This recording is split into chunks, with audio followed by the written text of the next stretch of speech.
서로 인사하시기를 바랍니다. 믿음으로 새로 태어나시기를 바랍니다.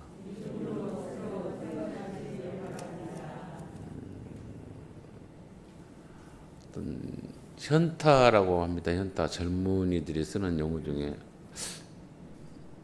지금 이 상황이 뭘까? 왜일까? 나는 왜 이런 형편, 이런 삶, 이런 상황 속에 있는 것인가? 라고 하는 그 자기에게 묻는 질문이 또 의구심이 있을 때 그걸 현타라고 그렇게 합니다. 왜 나에게 이런 고통이 주어지고 아픔이 주어질까? 또 어려움이 있을까라고 하는 것이 생각되어지고 또 그것이 자기를 사로잡으면 그걸 현타라 그러죠. 현실을 보는 것이죠. 그 상황을. 그래서 그때 하나님께서 은혜를 베푸시는 영혼들은 믿음으로 새롭게 태어나는 그 초대에 들어간다는 사실입니다. 그래서 어떤 어려움이 있고 아픔이 있고 고통이 있을 때 결코 그것이 나를 힘들게 하는 어떤 초월적인 존재의 장난이 아니라 하나님의 은혜 안에 함께 하심 안에 초대하고자 하는 손짓이라는 것을 아는 그런 깨달음이 저와 여러분들에게 있기를 주의 이름으로 축원을 드립니다. 숨 쉬는 것까지도 하나님이 주관하고 있기에 우리는 하나님과 늘 의논 즉 대화 혹은 기도를 해야 합니다. 내 육신에 어떤 건강함이 있기에 내가 생물학적으로 움직여서 호흡을 하고 있는 것 같은데 아니라는 사실이죠. 호흡하는 것까지라도 하나님께서 주관하고 섭리하시고 유지시키기 때문에 내가 살아있는 것처럼 느껴지는 것이고 깨닫는 것이죠. 그래서 움직이는 어떤 주의 도구로 또 인격자로 우리의 자아와 또 속사람의 인격이 하나님의 그 속성 하나님의 참 모습을 실현하는 일에 도구로 쓰시기 위해서 우리에게 큰 깨달음을 주시고 믿음을 주신다는 사실을 알고 어떤 그 삶의 형편이 내게 주어진다 할지라도 상황이 주어진다 할지라도 결코 실망할 일은 아닙니다. 감당할 수 없죠. 어렵죠. 이해할 수 없죠. 그런데 그 감당할 수 없는 상황 속의 그 결말은 어느덧 자신도 경험하지 못하는 큰 담대함과 그리고 깨달음과 그리고 성숙감이 자기의 인격 속에 자리 잡고 있고 그 모든 것을 주관하신 그 하나님이 징계의 하나님, 심판의 하나님 아니라 선하시고 진정 사랑의 하나님이라는 걸 알게 된다는 사실이죠. 분노에 가득 찬 사람들 혹은 세상이 싫어서 원망하는 사람들 여러 그 삶의 아픔 때문에 혹은 절망 때문에 희망이 없는 사람에게 그런 경험을 하지 아니하는 상황에 빠지지 않는 사람들이 하지 말아야 할 금기의 언어가 있습니다.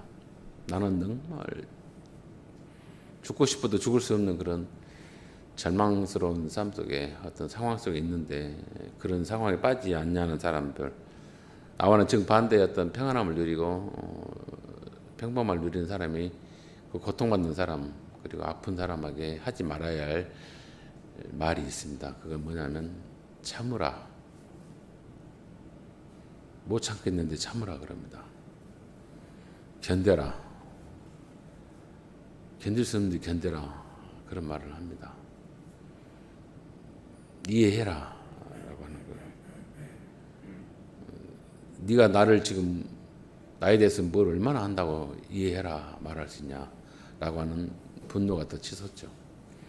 그래서 하지 말아야 할 금기라고 한다면 참아라 견뎌라 피할 수 없으면 즐겨라 그렇게 말하는데 그건 그런 아픔을 겪지 못한 안 한 사람들이 하는 주소들은 낭설입니다.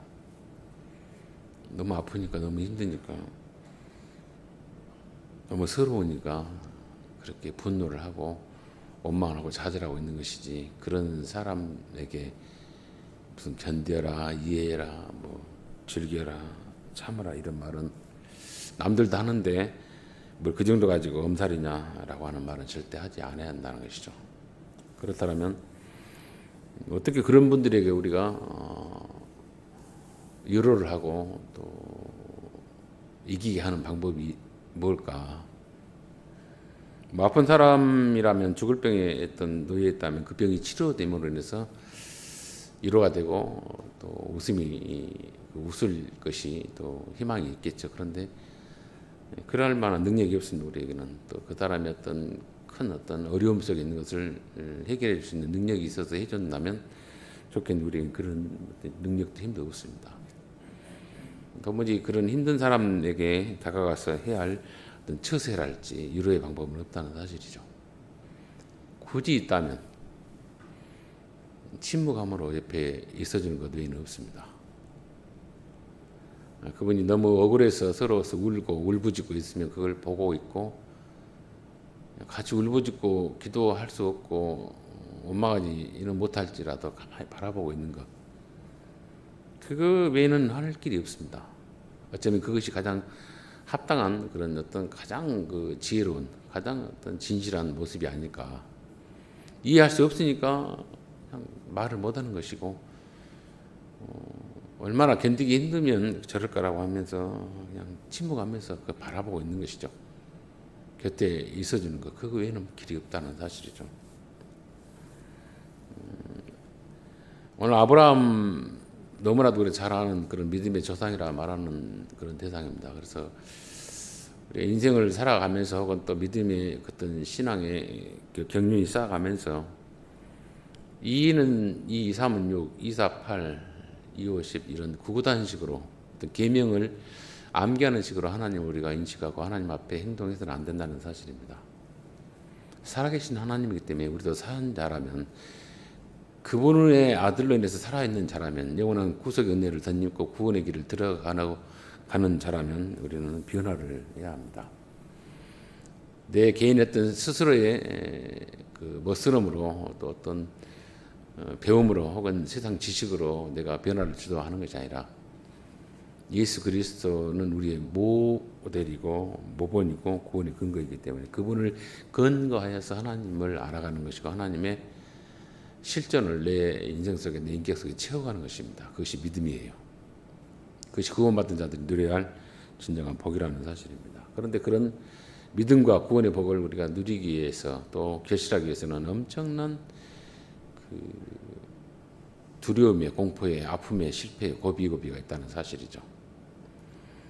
오늘 아브라함은 하나님의 명령 앞에 이해할 수 없는 행보죠. 이해할 수 없는 어떤 행동으로 순종의 길을 걷고 있습니다. 4절에 제3일에 제3일이란 말은 집을 나서는 그런 길이 3일이라는 기간을 말합니다. 아브라함은 아침에 일찍 일어나서 순종을 하려면 빨리 해라 뭐 그런 의미로 설계하는 설계자의 말은 순 사기다. 자기 자식을 번제로 죽여 하나님 앞에 바치 않는데 무슨 그것이 기쁜 일이다고 즐거운 일이다고 복받은 일이다고 아침 일찍 일어나서 자식을 죽이는 자리로 신속히 길을 떠나는 것이 무슨 복이냐 말하는 그런 목회자들 혹은 그렇게 말을 했던 그렇게 강제했던 또 강요했던 저였던 과거에 뭐 설교랄까요? 그런 것들은 정말 망발입니다. 아침에 일찍 일어났단 말은 잠을 자지 못하고 너무 괴로웠습니다.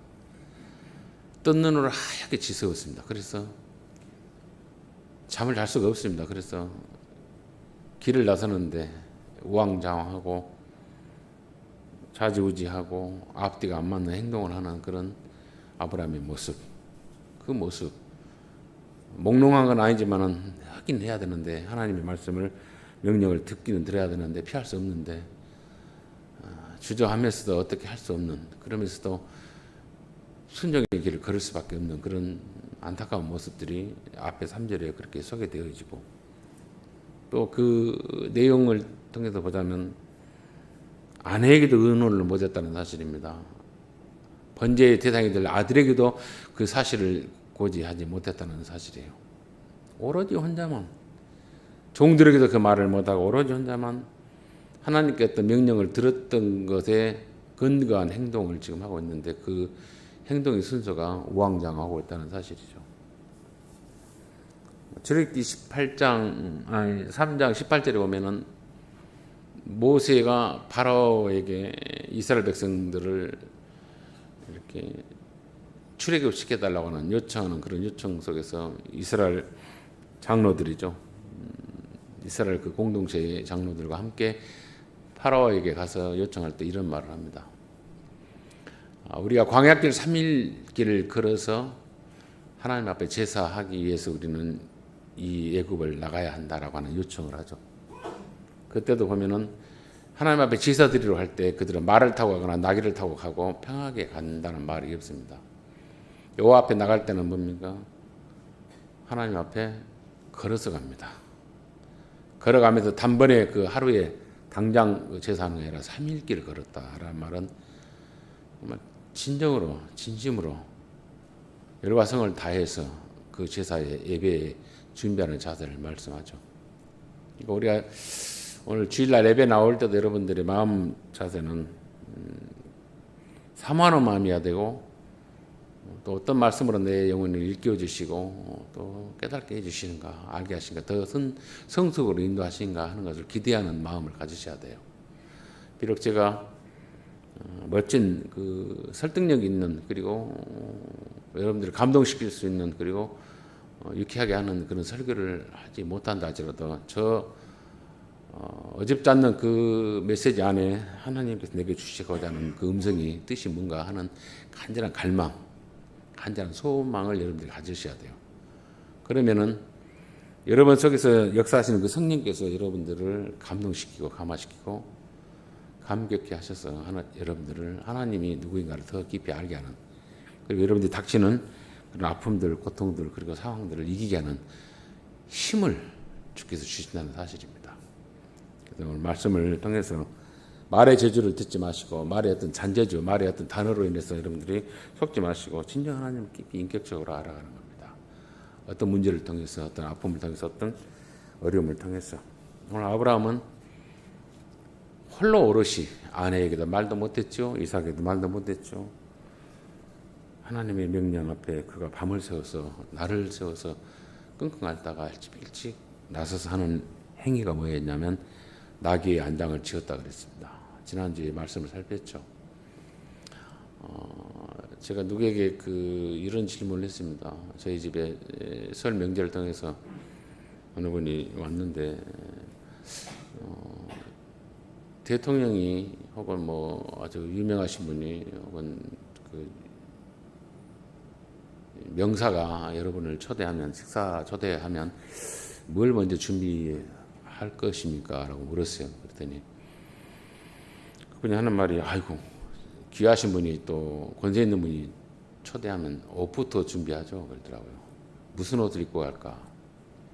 그래서 그 준비하는 그 순서가 깨끗한 옷, 좋은 옷, 그리고 몸 단장을 깨끗이 하는 것, 뭐 이런 것을 먼저 들었어요.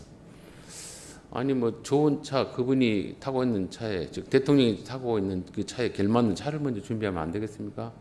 라고 말하는데 아니다 그래요. 아니죠. 하나님을 만나러 가고 하나님 예배하러 가는데 나귀 안장을 짓고 즉 우리로 말하면 세단을 준비하는 것은 말이 안 됩니다. 번제에 필요한 것은 장작입니다. 땔감입니다. 땔감부터 준비를 해야 돼요. 번제에 온전히 진행시킬 그리고 번제를 드릴 수 있는 그런 재료죠. 그런데 안장을 씌고 나귀를 준비했다라고 합니다. 그것은 아브람만이 아는 마음의 음모, 마음의 어떤 계획이 있어요. 그건 하나님께서 아시죠. 갈등하면서도 혹시라도 이삭이 눈치채서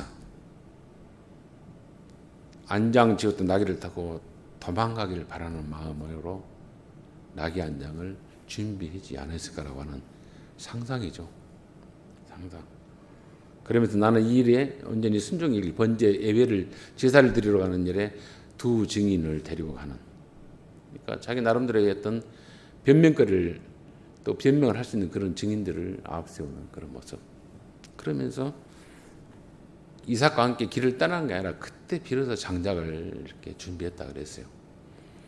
이 말은 미루는 그런 어떤 갈등을 하면서 하나님의 말씀을 피할 수 없고 따라가는 순종하는 고비고비마다의 아픔이 있고 준비가 있었다는 사실이에요.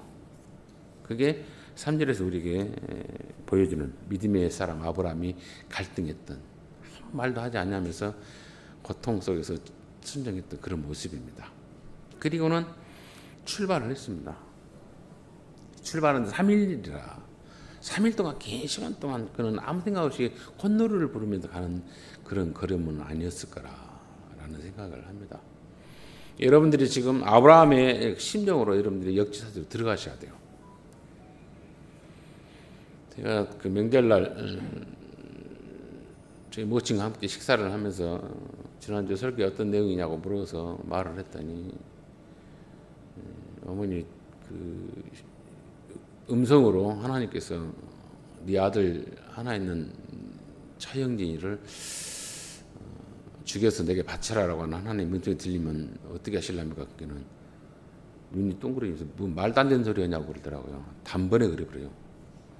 아브라함이 지난주 그 명령을 듣고 밤새 씨름씨름 했는데요 라고 했더니 뭔 하나님 그런 걸 다 해야? 설교를 듣고도 무슨 내용인지 모른다는 것이죠. 그건 성경에서 있는 이야기고 나한테는 그런 일이 있을 수 없다는 것이죠. 하나님 그런 분이 아니라고. 물론 하나님은 그런 분이 아니세요. 딱 한 번으로 그 일로 인해서 우리에게 어떤 그 믿음의 사람으로 모든 것이 누구에게로부터 나왔고 모든 것이 하나님께 있다는 사실을 가르쳐주기 위한 또 그러한 동의에 그런 요청에 순복했던 어떤 전제로 어떤 복됨을 너희가 누릴 수 있다라고 하는 것을 모델 예시해 준 것은 사실입니다. 그런데 그렇게 자식을 친히 죽이라 하는 명령 두 번 다시 없어요. 그래서 식사하는 가운데 그런 말을 했더니 뭔 성경에 그런 말이 다 있다냐고 하면서 그런 말도 안 되는 소리 하지 말라고 하는 의구심. 아이고 나는 안 해. 내가 죽었으면 죽었지 못해 이러더라고요. 실제 당신이 죽고자 하는 그런 말을 했지만 또 당신이 죽으라면 못 죽어요. 아이고 나 죽겠냐면서 온갖 음선을 또 뜹니다. 인간은 그렇습니다. 그래서 좀만 아파도 뭐 아파 죽겠네 그래. 아파 살겠다 말을 하지 않아요. 그렇게 고통스러워하는 것이 인간이에요. 그 위기를 피하고 그 아픔을 피하고 어떤 고통을 피하고자 하는 것이 인간의 본연입니다. 소리 지르면서 엄살을 피우면서 그런데 아브라함은 말을 하지 않았다는 사실이에요. 이 말하지 않냐는 것은 우리 이 말씀을 묵상하는 말씀을 읽는 말씀을 우리가 보는 우리의 믿음을 우리의 어떤 신앙의 수준과 위치를 그리고 내용을 좀 비교해 봐라는 것이죠. 너에게 이 명령을 줘서 너는 어떻게 아브라함처럼 그렇게 두서없는 짓 우왕좌왕하면서도 순종의 길을 걷는 그 심정을 네가 헤아려 보기를 원한다는 뜻이죠. 그 심정을 우리가 알고 그 심정을 우리가 동화되면은 나에게 진정한 믿음이 진정한 참된 거듭남이 현타가 온다는 사실입니다. 그래서 인생에 더 큰 어떤 큰 문제가 있고 어려움이 있을 때 결코 우리가 넘어지지 않는다는 사실이에요. 실망하지 않아요. 하나님의 선하심을 발견합니다. 오늘 특성했던 우리 조미경 이사님 또 함께 우리 찬양했던 여러분들 하나님 한 번도 나를 실망시키지 아니하신 분. 근데 지금 현재 실망시킬 수밖에 없고 원망스러운 그런 상황들이 내게 주어진단 말이에요. 그런데 불구하고 의심합니다. 원망합니다. 소리 지릅니다. 근데 그 아브라함이 소리 지르지 않냐고 의심하지 않냐고 뭡니까? 순종의 길을 걸어가는 맹종과 광신이 아니라는 거예요. 맹종하고 광신이 아니고 피할 수 없으니까 그냥 포기하듯이 모든 걸 포기하듯이 자포자기하듯이 반항하지 않는 맹종이 아니라는 사실이에요. 하나님 우리에게 굴정을 통한 맹신과 광신을 요구하지 않습니다. 감당할 수 없는 일들을 통해서 하나님으로부터 새롭게 이해할 수 없는 일을 통해서 하나님으로부터 새롭게 태어나는 믿음의 인격자를 만드시길 원한다는 사실이에요. 의심 들어와요. 원망 들어와요. 이해할 수 없어요. 그러면서 하나님이 누구인가를 하나님으로부터 내가 새롭게 내 안에서 믿음의 사람으로 하나님과 함께하는 그런 동질화된 사람으로 같이 동행하는 존재로 나를 태어나게 하기 위한 이해할 수 없는 일이고 이해할 수 없는 현상들이고 아픔들이고 고통이고 문제라는 사실이에요. 그래서 많은 사람들이 너무 크니까 고통스러우니까 아프니까 또 이해할 수 없으니까 원망하면서 울면서 소리를 지릅니다. 하나님이 계시면 이럴 수 있냐라고 말합니다. 따집니다. 울부짖습니다. 근데 그게 뭐냐면 내가 하나님과 함께하고 있고 하나님의 초대에 내가 반응하고 있다는 사실이에요. 무슨 의미냐면 아브라함은 침묵했으니까 하나님이 나를 버렸다라고 하는 오해한 것이 아니고 욥기에 보면 욥기 7장에 보면은 욥이 얼마나 힘들고 고통스러우니까 자식 다 버려 죽었어요. 재산 다 날라갔어요. 자기도 병들었어요. 아내는 자기를 조롱합니다. 하나님이 너를 그렇게 사랑하고 복줬는데 너 자식 쓸어가 버렸지. 너 병들었지. 재산 다 날라갔지. 풍지박산 되어버렸어요. 그런 하나님을 네가 믿냐? 친구들이 와서 울면서 친구들이 하면서 너무 두려워서 위로한다고 하면서 너 그래도 숨겨놓은 죄 있지 않냐라고 따집니다. 어떻게 빈문길도 없고 너무 힘들어요. 당한 것도 힘든데 그래서 욥이 그렇게 말을 하기를 어떻게 욥기 7장에 보면은 원망 아니 원망을 하냐면 이런 표현을 해요. 그러니 내가 내 입을 금하지 아니하고 나 할 말 하겠습니다. 따지겠습니다. 하나님 앞에 따지는 소리입니다. 너무 힘든다 이거죠. 내 영혼의 아픔 때문에 말하며 내 마음의 괴로움 때문에 불평하리다. 내 영혼의 아픔, 내 마음의 괴로움 때문에 나 따지겠습니다. 하나님 앞에 원망하겠습니다. 그래요. 울부짖겠습니다. 그래요. 내가 바다니까 어찌 바다 괴물이니까 주께서 어찌하여 나를 지키시나이까. 내가 무슨 괴물 같은 짓을 했고 내가 폐악한 짓을 했습니까? 혹시 내가 말하기를 내 잠자리나 나를 일하고 내 침상이 내 수심을 풀리라 할 때 주께서 꿈으로 나를 놀라게 하시고 환상으로 나를 두렵게 하시나이다. 잠자면 좀 평안함을 주시지 꿈속에서 나타난 나를 괴롭힙니까? 놀라게 합니까? 하나님 정말 그럴 수 있습니까? 라고 합니다. 이러므로 내 마음이 뼈를 깎는 고통을 겪으니 차라리 숨이 막히는 것과 죽는 것을 택하리다. 나 육신을 끊어버리고 싶습니다. 너무 힘드니까. 꿈속에서 나타나서 괴롭히고 힘들게 하는 하나님 어떻게 그런 하나님을 내가 의지합니까? 라고 하는 원망의 절망의 탄식의 소리를 질러요. 내가 생명을 싫어하고 영원히 살기를 원하지 아니하오니 나를 놓으소서. 내 날은 헛것입니다. 나 좀 놔서 건들지 마세요. 나 버려버리세요. 그래요. 하나님 앞에. 완전히 막장의 말을 합니다. 막장의 어떤 원망하고 기도합니다. 울부짖습니다. 그러면 사람이 무엇이기에 주께서 그를 크게 만드사 그에게 마음을 두시고 아침마다 권장하시며 순간마다 단련하시나이까. 인간이 도대체 죄와 티끌 같은 죄가 무엇이 가는데 그렇게 훈련시키고 고통 주고 아프게 하십니까? 뭔 기대를 가지려고 그렇게 말합니다. 그래서 주께서 내게서 눈을 더럽히지 아니하시며 내가 침을 삼킬 동안도 나를 넣지 아니하시기를 어느 때까지 합니까? 순간순간마다 아주 괴롭게 하고 힘들게 하고 아프게 한다는 사실이죠. 그리고 사람을 감찰하신 이에 내가 범죄하였던들 주께서 주께 무슨 해가 되리까? 어찌하여 나를 당신의 관역으로 삼으셔서 내게 무거운 짐이 되게 하셨다니까. 왜 내가 그렇게 내가 어떤 목표가 되어서 나를 그렇게 추적하고 괴롭게 합니까? 그죠? 망하게 합니까? 저주합니까? 라고 하는 것으로 하나님을 원망합니다. 21절에 그렇게 말해 주께서 어찌하여 내 허물을 사하여 주지 아니하시며 내 죄악을 제거하여 버리지 아니하시나이까. 내가 이제 흙에 누우리니 나 티끌인 게 티끌로 갈랍니다. 그러죠. 누우리니 주께서 나를 애써 찾으시더라도 내가 남아있지 아니하리다. 나 사라져 볼 테니까 나를 아무리 찾아도 내가 당신 눈에 안 나타나고 발견되지 않겠다라는 그런 원망을 해요. 이런 원망을 했던 욥입니다. 하나님 앞에 저주했던, 하나님 앞에 정말 저주가 아니죠. 울부짖었던. 근데 그게 기도라는 사실이에요. 이게 기도예요. 하나님 듣고 있어요. 여러분들이 내가 기도에 멋진 아름다운 어떤 문구, 문장, 미사옥으로 하나님을 감동시키고 그렇게 하는 걸 하나님이 원하지 않아요. 앞뒤가 안 맞아요. 횡설수설해. 근데 우리 고가는 것처럼 아이고 이럴 수는 있습니까? 어떻게 하나님 있으면 이런다냐고. 그런 하나님을 뭐대로 내가 믿었다냐고 하는 것도 기도라는 거예요. 여러분 왜 하나님이 우리를 사랑하시냐 아십니까?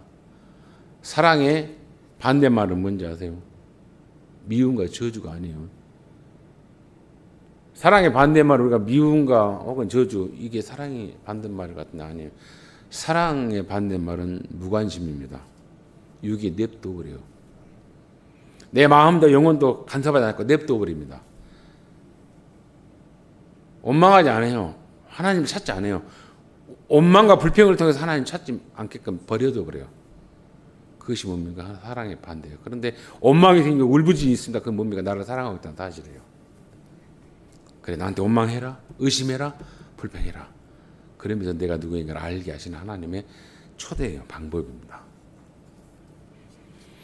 부활하신 예수님을 보고 의심을 했던 제자가 하나 있습니다. 도마입니다.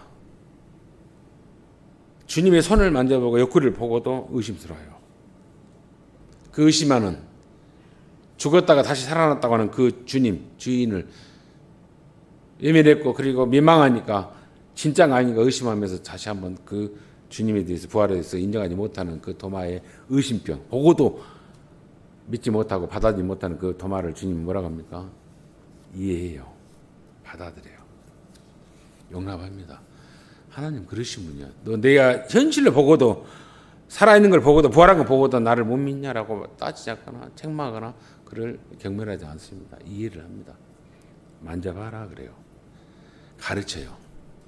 그래서 누가 하나님 누구시고 예수가 누구인가를 알립니다. 누구에게? 도마에게. 그래서 교회사에서 보면 도마가 어떻게 죽냐면, 사지가 5살이죠. 능지처참을 하는, 팔과 다리, 목 이렇게 말이 매달려서 말이 동시에 튀어나가는 그런 어떤 찢어지는 그런 죽음의 어떤 형벌이나 상황에 빠질 때도 그때 하나님에 대한, 예수에 대한 그 확신이 거기에 서요. 그런 죽음과 공포가 임할 때 당당히 그걸 받아들입니다. 왜냐하면 육신이 흩어지고 죄로 흩어진 자였던 하나님은 나의 하나님과 사랑의 하나님이고 내게 구원의 은혜를 여전히 변함없이 주시는 분인 걸 알게 됩니다. 그는 큰 믿음을 줘요. 의심이 많았던 도마에게. 그러면서 순교하고 그 여호와의 하나님 예수 그리스도의 구주되심을 증언하는 증언을 멈추지 않았어요. 그러니까 우리가 뭐 믿음이 연약해서, 미숙해서, 그리고 삶의 어떤 상황에 흔들려서 원망하는 것, 그럴 수 있어. 그것까지 이해하시는 하나님이요. 그것까지도 동원하시는 하나님이라는 사실이에요. 근데 그것을 하지 못하고, 그런 생각도 없이 아예 하나님 찾지 못하고 뭐 그냥 반갑다고 아주 강팍한 소시오패스 같이 마음을 가진 사람들, 그 유기한 겁니다. 버린 겁니다.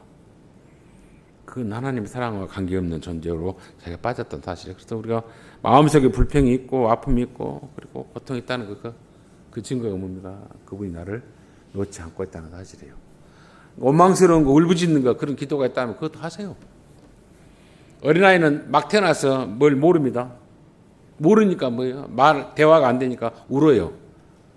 그 울음소리, 그 찡기는 아픔을 보고, 형태를 보고, 넌 왜 속상하게 아프냐? 그렇게 말하는 엄마가 없어요. 아버지가 없어요. 어디가 아픈가 궁금해합니다. 아파합니다. 고민합니다. 그런 것처럼 하나님 앞에 우리가 힘드니까, 아프니까 울어요. 소리 질러요. 그럼 하나님 아셔요. 그걸 알게 하시고 누구보다도 그 아픔에 대해 동참하고 책임지고 회복시켜 주기를 원하는 분이 나를 창조하신 하나님은 내 아버지라는 사실입니다. 우리가 자녀를, 말 못하는 어린아이의 울음소리에도 반응하는 현명한 어머니가, 현명한 아버지가, 부모가 있다라면 역시 하나님은 그 현명한 부모, 아버지의 비견할 수 없는 지혜로운 분 아니십니까? 전능한 분입니다. 아브라함은 욥이 말했던 그 울부짖은 그런 울부짖음이 없었어요. 말하지 않았어요. 말하지 않았다 해서 그가 더 큰 믿음이 아니에요. 3일 동안 우리가 어떤 죽음의 장소, 절망의 장소, 그 길을 걸어갈 때 심차게 룰루랄라를 노래를 부르고 콘서트를 찬양하면서 가는 사람 하나도 없습니다.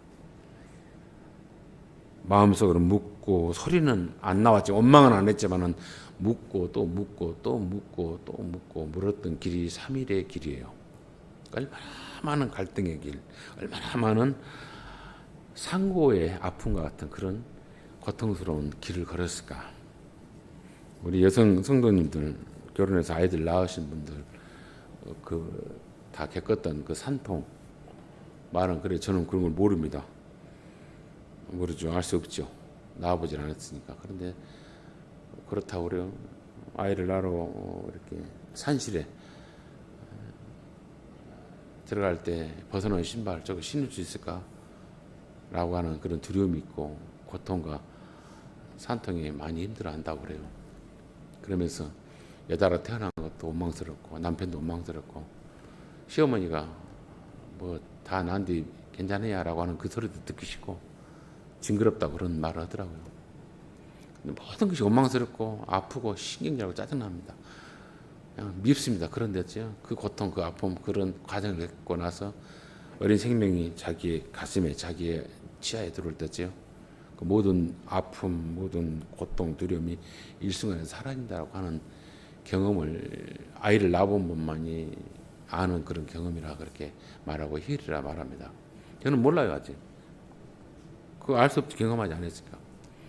근데 아브라함은 그렇게 침묵하면서 그렇게 순종의 길을 걸으면서 그 희열을 그 하나님이 함께 하신 그걸 그가 경험했다는 사실이에요. 그걸 그 사람만 경험한 게 아니라 그 사람의 그 경험을 통해서 너희들도 경험하라는 것입니다.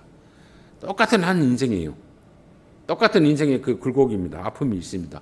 이해할 수 없는 일이 있습니다. 그때마다 아브라함이 침묵하면서 아브라함이 하나님을 반응하면서 믿음을 키워갔던 순종해 갔던 그 모습을 통해서 그 사람만의 별도의 성경에 기록된 내용이 아니라 너도 너 인생 속에서 나와 함께하는 여전히 그에게 함께 하셨고 그에게 사랑의 은혜를 저버리지 아니하시는 하나님이 누구인가를 알게 하는 것으로 아브라함을 예시를 뒀고 우리의 삶 속에서도 그 하나님 우리에게 여전히 지금도 역사하고 있다는 사실이에요.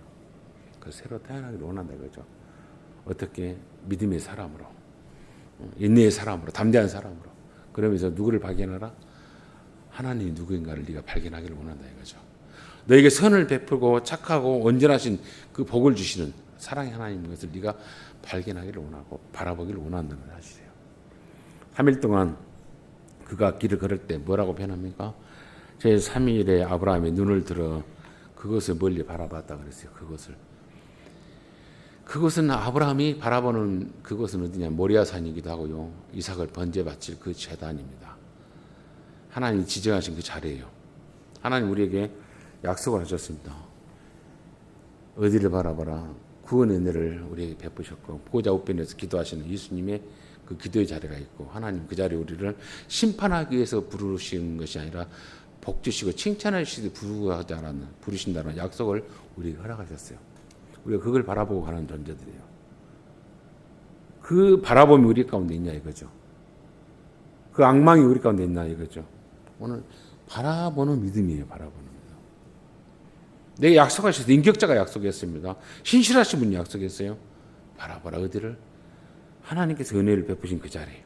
우리에게는 십자가가 있고 예수가 있습니다. 또 예수께서 보좌 우편에서 우리를 위하여 중보하시는 그 기도에 주님이 계세요. 그걸 바라보면 우리가 겪는 이 일들의 현상들, 아픔들, 고통들 이걸 견디기 힘들지만은 너무 아프지만은 그분을 바라보면서 우리가 이길 수 있고 확신을 할 수가 있는 것이죠. 그 끝의 자리는 뭡니까? 창세기 22장에 보면 바라보다는 단어가 3군데 나옵니다. 오늘 4절에 보면 멀리 바라본지라. 13절에 보면 뭐라고 합니까? 눈을 들어 살펴본 적 그래요. 아들을 죽이려 할 때 그 아들을 죽이지 말고 다른 재물이 있음을 말하는 순양을 준비했던 그 자리를 또 바라봤어요. 살펴본 적. 또 하나는 뭡니까? 하나님께서 뭐예요? 말씀하시면서 약속하시는 그 약속의 음성을 또 그가 듣고 바라봅니다. 3번 바라봐요. 우리 하나님의 음성을 듣고 우리가 뭡니까? 그분은 내게 단순히 계명을 지키는 걸로 형식적으로 어떤 지위와 어떤 체면, 타이틀로 반응하는 존재가 아니라 인격의 하나님을 바라보고 인격의 하나님과 함께 사랑하는 것으로 사귀는 것으로 네가 나와 함께하기를 원한다 그래요. 그래서 제사 드리는 것은 뭐냐면 형식이 아닙니다. 하나님 앞에 예배하는 것은 형식이 아니에요. 나 오늘 앉아 있었어. 1시간 동안 졸고 왔어. 나 목사님 얼굴 도장 찍었어. 나 하나님 앞에 왔어. 나 인정해줘. 믿음 있어. 이게 아니에요. 눈길에 어려운 길에 내가 왔어. 이게 아니에요. 신명기 6장 5절에 뭡니까? 신령과 진정으로 너 여호와 하나님을 사랑하라 그랬어요. 계명을 지키라가 아니에요. 사랑하라 그랬어요. 같이 사귀라 그랬습니다. 신혼 초야에 사랑하는 남편과 아내가 가슴 떨림으로 합방하듯이 그렇게 사랑하라 이겁니다. 하나 되자 이겁니다. 하여튼 우리 결혼식 했지? 응, 같이 날 새니까 너는 너, 나 이게 아니에요. 인격 대 인격입니다. 함께할 수 없는 존재를 구원하셔서 같은 격으로 만드세요.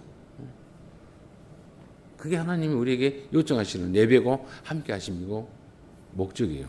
내가 너를 얼마나 사랑한가, 버릴 수 없다는 걸. 그 하나님의 수준에 올리기를 원하신가.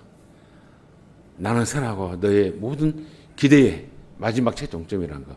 내가 누구란 걸 네가 알기를 원하는 거. 그게 하나님께서 우리에게 주시는 시험을 통해서, 아픔을 통해서, 고통을 통해서, 문제를 통해서 주시고자 하는 복이라는 사실이에요. 복이라는 사실. 그래서 우리 이렇게 큰 담대함을 주고요, 인내의 결실을 얻게 하고요, 그리고 일단 내놔도 믿음의 멘토가 되는 그런 자세로 우리를 키우고자 하는 목적이 있다는 사실이에요. 그게 아브라함을 통해서 우리에게 실타래를 풀었고, 그 아브라함을 통해서 그 많은 믿음의 사람들이, 믿음의 후손들이, 믿음의 영웅들이 나오기를 원하는 겁니다. 큰 보여주는 영웅 그거 아니에요. 내 삶 속에, 내 가정 속에서, 내 어떤 삶의 틀 안에서 여러 가지 사연들이 있고 아픔이 있고 이해할 수 없는 일들이 있어요. 그때마다 내가 아브라함을 모델을 삼아서 아브라함의 그 침묵과 순종의 모습을 통해서 나도 우왕좌왕하지만, 의심하지만, 원망하지만, 어떨 때는 침묵하면서 어떨 때는 울부짖으면서 하나님 앞에 순종의 길을 걷는 믿음의 진보를 이루어가는 그 모습을 너도 경험하면서 바로 살아야 그죠. 바로 살아. 그것이 아브라함에게 우리에게 주시는 조상인, 모델이 되는 모습이에요. 무슨 단순히 그의 어떤 공로를 얻어먹고 그 결실을, 열매를 얻어먹는 자로 나를 편하게 살고자 하는 것이 아니에요. 그도 이 고통과 침묵 속에서, 아픔 속에서 순종의 길을 걸으면서 믿음의 사람으로 변화되었고 하나님 앞에 약속을 얻은 자다라고 하는 것처럼 너희도 그 은혜를 너도 누리기를 원한다는 것입니다. 너에게 모든 걸 맡겨도 너희가 결코 교만하지 않는 자로 네가 쓰임 받기를 원하고 서기를 원한다는 것이에요. 그것이 오늘 우리에게 주시는, 하나님이 아브라함을 통해서 주시는 최종 목적이에요. 조상, 믿음의 조상이었던 그 의미입니다. 단순히 그런 일에서 구원받았다 아니에요. 이런 아픔도, 이런 고통도 그가 겪었다 이거죠. 그동안 많은 아픔들이 있었어요. 우리가 하나님과 어떤 관계냐, 한 가지만 기억하십시오. 하나님을 내가 주인으로만 대접하면 안 돼. 나는 그의 종이라고 생각하면 안 돼. 하나님은 나에게 주인이 아니라 나는 그의 종이 아닌 아버지예요. 누가복음 15장에 보면은 탕자의 이야기가 나옵니다. 우리 탕자 이야기에 보면은 정말 둘째 아들, 막말했던 아들, 그 아들을 품어주고 그 아들이 돌아왔을 때 잔치하고 기뻐했던 아버지, 그 아버지에 대해서 말씀하는 것은 포커스죠. 그런데 진짜 또 다른 깨달음이 있다 하면 그 사랑의 아버지, 탕자를 받아들인 아버지에게 있어서의 큰아들은요, 아버지가 아니에요. 주인이었어요. 주인. 자기는 스스로 종이었어요. 인격적인 종이 아니라 아버지가 시키는 계명 앞에 어쩔 수 없이 그냥 동생 나가버리니까 이 집안 내가 버티고 있게 하는 종이었어요. 그 성경에 보면, 원문에 보면 그렇게 나옵니다. 15장에 보면요. 누가복음 15장 제가 잠깐 살펴보고 그 말씀이, 그래서 본질의 의미를 소개할게요. 내가 하나님을 아버지로 관계하고 신뢰하냐, 아니면 주인, 단순히 내게 두려움과 무서움을 주는 그런 주인으로 나에게 그 하나님은 나와 관계하느냐. 누가복음 15장에 보면은 15장 제가 말씀 29절입니다. 제가 원문을 찾아봤어요. 29절 이렇게 표현합니다. 큰아들이죠. 잔치를 벌이려는 그 집안의 모습을 보면서 아버지에게 불평하는 큰아들의 모습입니다. 아버지께 대답하여 이르되 내가 여러 해 아버지를 섬겨 명을 어김이 없거늘 내게는 염소 새끼라도 주어 나와 내 벗으로 즐기게 하신 일이 없더니. 여기서 보면은 아버지께 대답하여 파더가 나옵니다. 그건 있어요. 본문에 보면 아버지. 근데 두 번째 따라오는 것은 내가 여러 해 아버지를 섬겨 그래요. 거기 보면 두 번째는 원문에는 아버지라는 단어가 없습니다. 여기 보십시오라는 단어가 있어요. 아버지께 말하되 여기 좀 보십시오. 나를 좀 보십시오. 당신은 그래요. 아버지라 단어 없어요. 당신은 무서운 분이고 당신이 집안을 관장하는 그런 주인이고 나는 그의 아버지로서 아들이 아니라 주인으로서 종으로 나는 모든 일을 했는데 나한테는 저 망나니 아들에게 했던 것처럼 나한테는 대접한 적이 없습니다. 라고 따지는 겁니다. 스스로가 뭡니까? 아버지로 대접하지 않았습니다. 인정하지 않았어요. 자기는 주인과 종의 관계로 생각하고 있었어요. 이게 그나들의 큰 낭패예요. 집안에서 모든 아버지의 권한과 모든 특권을 누릴 수 있는 그런 아들인데도 불구하고 스스로 그 아버지를 아버지로 안고 주인으로 보고 자기는 한낱 종으로 두려움 속에서 우리가 신앙도 그래요. 하나님 앞에 무슨 명령을 내렸어요? 미션을 줬어요? 어쩔 수 없이 저는 그런 종의 자세로 하면 안 돼요. 아버지에게 내게 큰 은혜를 베풀었고 나에게 이런 일을 주신 것은 뭐예요? 나라가 또 다른 큰 믿음의 진보를 이루기 위해서 그리고 그분을 선하신 하나님을 알게 하기 위해서 내게 주는 시험거리고 테스트고 문제거리라는 것이에요. 어떤 미션이라는 겁니다. 그걸 아셔야 돼요. 나 이루었습니다. 나 그때 행했습니다. 뭘로? 종의 자세로. 그걸 말하지 않아요. 주종관계가 아닙니다. 아버지와 아들의 관계입니다. 자녀의 관계예요. 하나님은 그 자녀의 관계를 하기 위해서 우리에게 뭡니까? 예수를 주셨어요. 친구랍니다. 친구. 더 심하게 나가서는. 동행자라는 것입니다. 그런 초대를 우리에게 하기 위해서 알게 하기 위해서 아픔을 주고 고통을 주고 어떤 모티브를 제공하는 거예요. 경험하게 하는 겁니다. 오늘 한 해 내가 믿음이 약해서요. 내가 하나님을 바르게 인지하지 못하고 또 받아들이지 못했다라면 내게 주어지는 작은 어떤 시험이 있고 문제 있을 때 그때 뭡니까? 나는 흔들려 버려요. 문제 앞에서 내가 원망하고 절망하고 있다면 빠져 있다면 나는 뭐예요? 하나님 앞에 거래하는 신앙자예요. 무속 신앙처럼 나는 안 바뀌고 어떤 신이 바뀌고 하나님이 바뀌어서 내 문제를 해결해 주십시오라고 하는 어떤 거래자. 그런데 하나님은 내게 문제를 주고 나에게 아픔을 주고 내게 어떤 미션을 줬을 때 내가 바뀌기를 원하시는 거예요. 내가 바뀌기를. 내가 온전히 인격자로 바뀌고 하나님을 내가 아버지로 더 깊이 친밀하게 들어오기를 원한다는 사실이에요. 여러분 이 한 해는 침묵하는 가운데서 순종해 가는 가운데서 할 수 없는 그런 어떤 이해할 수 없는 상황에서 순종해 가는 이 아브라함의 모습을 통해서 우리도 이 한 해 한 발 3일길입니다. 묻고 또 묻고 또 묻고 옆처럼 원망의 목소리를 낼 수도 있고 아브라함이 침묵하면서도 속으로 묻고 가는 겁니다. 그러면서 뭡니까? 하나님 앞에 순종의 길을 하나님 앞에 하나 되는 동화의 길을 가는 저 여러분 진정한 성숙한 믿음의 사람 믿음의 결실을 이어가는 복된 출발이 있기를 주의 이름으로 축원을 드립니다. 좋으신 아버지 은혜를 감사합니다. 아브라함이 우리에게 믿음의 조상입니다. 큰 믿음의 진보가 어떻게 이루어진가를 보여주는 예시입니다. 아버지 하나님 살아가면서 고통스러운 일이 없고 문제가 없고 아픔이 없으면 좋겠는데 인생 그 자체는 고입니다. 아픔입니다. 힘듦입니다. 그 고난과 아픔과 힘듦 속에서도 하나님 나를 얼마나 좌시하지 아니하시고 무관심하지 않으시고 사랑하고 있다는 사실을 깨닫는 깨달음이 우리 가운데 있게 하시고 특별히 여호와 하나님은 무서운 주인이 아니라 나는 그의 종이 아니라 나의 아버지라는 사실을 하나님과 나의 관계는 주종관계가 아니라 아버지와 자녀의 관계라는 사실을 깨닫고 더 깊이 하나님을 의지하고 신뢰하고 선하신 하나님의 사랑을 경험해가는 복된 우리의 믿음과 신앙이 되도록 주님 우리를 더욱더 담대하게 하시고 지혜롭게 하시고 겸손하게 하여 주옵소서. 그래서 그 인생의 끝자리에 볼 때 선하신 하나님 나를 여전히 사랑하셨고 끝까지 사랑하시고 책임지신 하나님이셨음을 아는 그 결실을 보는 믿음이 우리 가운데 있도록 큰 은혜 더하여 주옵소서. 모든 것 주님께 의탁하고 예수님의 이름으로 축복하며 기도합나이다. 아멘.